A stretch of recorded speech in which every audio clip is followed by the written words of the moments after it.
এবার আমরা পাহাড়ের উপরে উঠব, তাই জন্য এখন যাচ্ছি। এখন পাহাড়ে এসে ওই উপরটায় উঠে গেছিলাম, তারপর কিছুটা বসেছি, ভিডিওটা আর বানানো হয়নি কারণ প্রচণ্ড শ্বাস নিতে কষ্ট হচ্ছিল।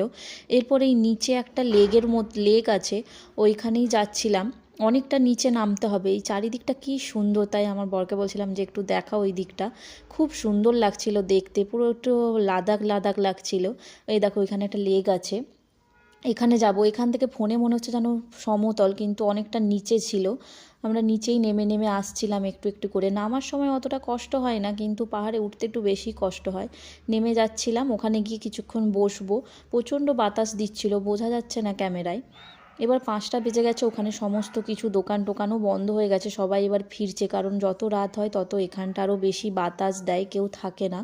এটা হলো শিশু ভ্যালি, আমাদের আর গাড়ি থেকে কেউ নামেনি, তাই আমরাও নামিনি। এবার আমরা রুমে ফিরে যাচ্ছি, কাল আবার ভোর ভোর বেরিয়ে যাব। কাল আমরা বাড়ি